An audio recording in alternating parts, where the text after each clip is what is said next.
Greetings, this is Eugene the Philosopher, the greatest living philosopher after the unfortunate passing of Quentin Robert de Nameland, who has been the greatest living philosopher before me.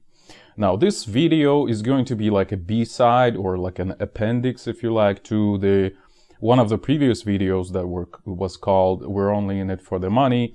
So it kind of fits if this is a B-side, because what I'm going to discuss here is something that I forgot to discuss in that previous video, which is sort of like the other side of coin, or a medal, or how do you say it in English? Well, let's say the other side of some circular metallic thing. Let's put this metaphor like that, of that sentiment that I've discussed in that previous video, which was about like when people blame someone that they're doing something only for the money and not for some greater good or whatever else. But again, there's another side to that sentiment, or well, let's say it's sort of connected to that.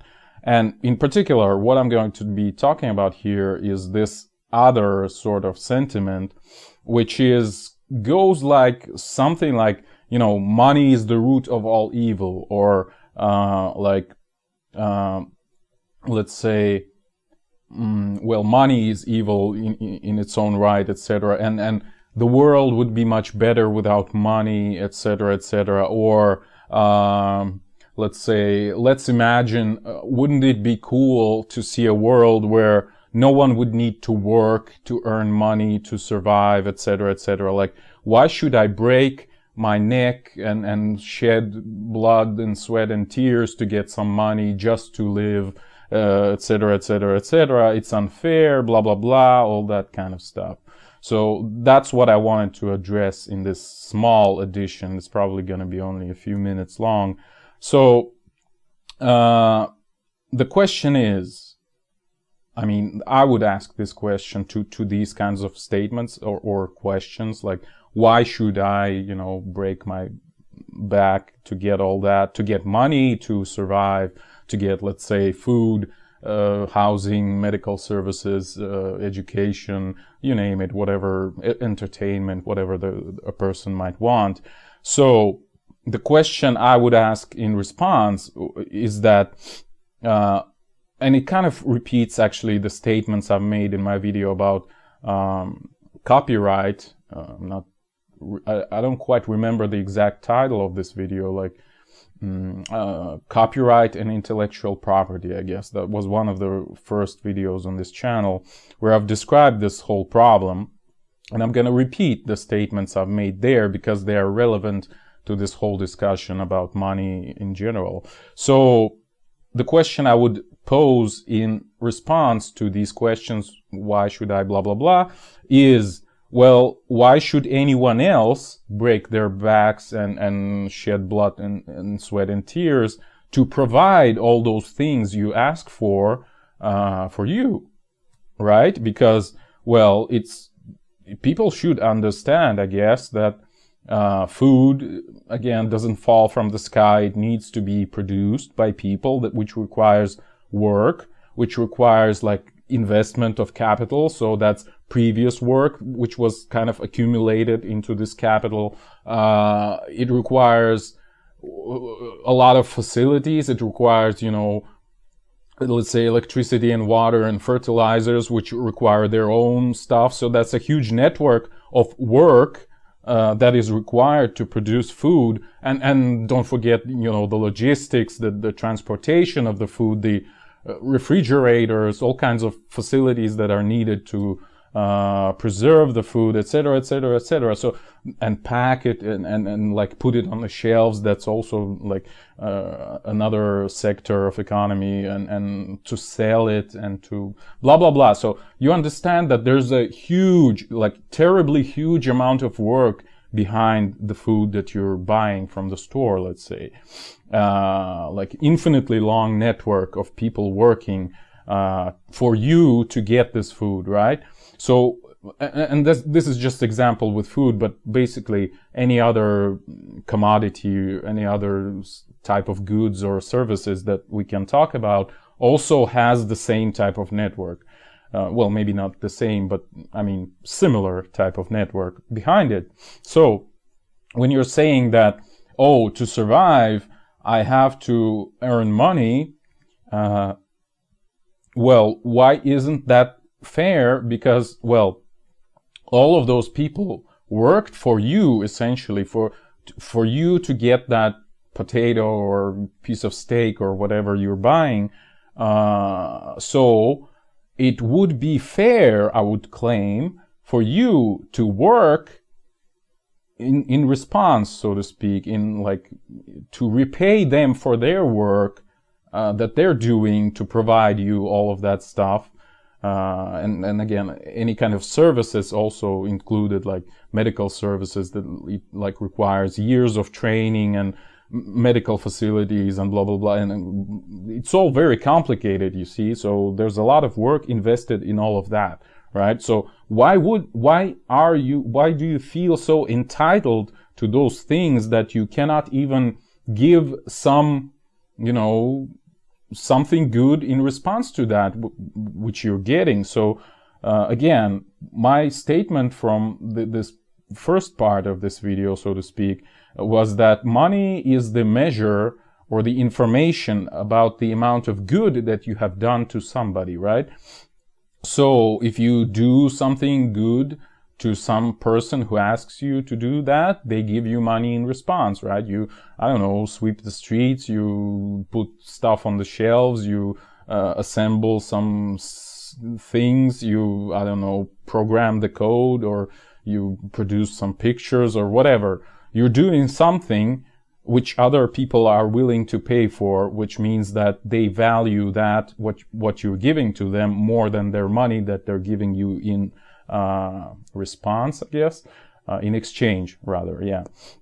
So it seems rather fair to me. Like, you should actually provide something to the society in order to get something from the society. Like, how is that unfair? Like, it really baffles me, this sentiment that, everything should be free. Well, how is that even possible? So it means basically that you, as the receiver of this free stuff, is basically like a slave owner, All the society should work for you, or must work, I don't know what's the proper verb here, for you to get this stuff, and this seems rather unfair, I would say.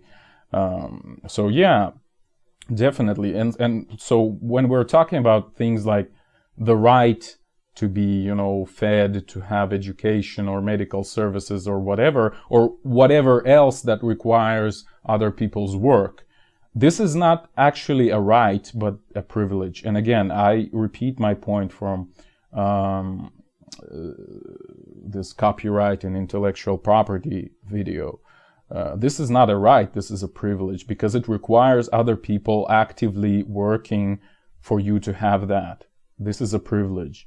And yeah, it's just, I don't know. Yeah, it's baffling to me when people say that, that stuff should be free. Well, why is that? Because other people worked to make it happen, and you didn't work to have it done for you or delivered to you. So this is really baffling.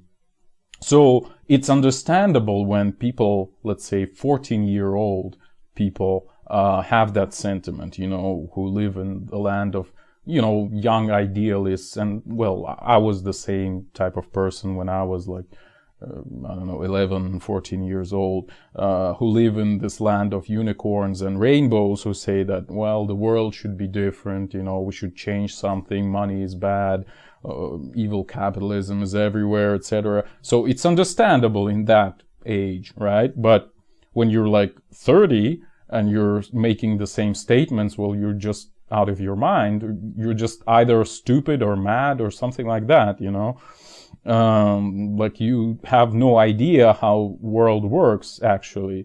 You have no idea where the food on your table comes from, and where the electricity in your plug outlet comes from, etc. That behind all that, there's like a crap ton of work done by other people, and you feel so entitled that you don't even feel like responsible for receiving all that. You don't feel that you have to give anything in exchange, right? So yeah. Now, of course, speaking about, money is the root of all evil, I'm talking about this hypothetical free market situation, which we don't really have. We have to some small degree, let's say. But of course, really, money sector, financial sector, like monetary policy, etc., it's hugely corrupted by the governments. And again, I've already talked about that quite a lot in other videos, like Archimedes' lever of speculation was one of them. There was some other after that, but I don't quite remember where exactly. But anyway, so in this situation where the financial and monetary policy is monopolized by the government pretty much, indeed, there are unfair things in the sphere of money, because, well, for example, all those super rich bankers get super rich because they have ties to the government and blah, blah, blah, all kinds of stuff like that happens. And we have consumerism again because the government supports inflation, so people become poorer.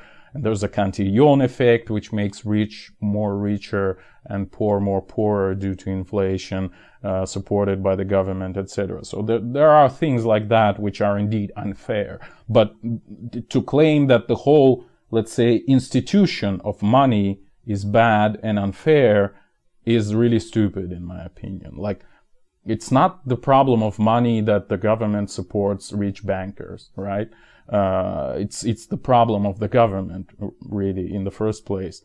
Like, the government is the problem in the first place, I would say. But anyway, so to sort of conclude this short rant, I would say that the sentiment that why should I break my back to get some stuff is stupid, because, well, why should other people break their backs to deliver this stuff to you, right?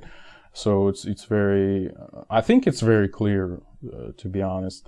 And the whole sentiment of money is evil and people should get rid of money, it just means basically, if you kind of think it through, if you kind of in a Socratic manner talk to the person, it basically means that I don't want to do any good to other people equals to get any money, in parentheses, in my interpretation.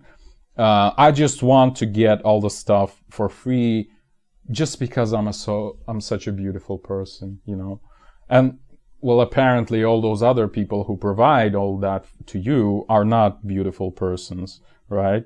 Or something like that.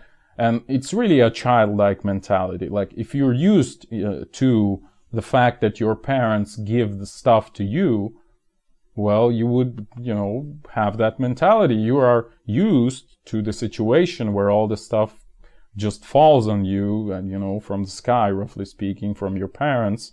And you just don't know what your parents do to get all that stuff to you. So, yeah.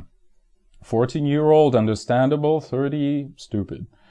That's what I would say. All right. Thank you for watching. The eons are closing.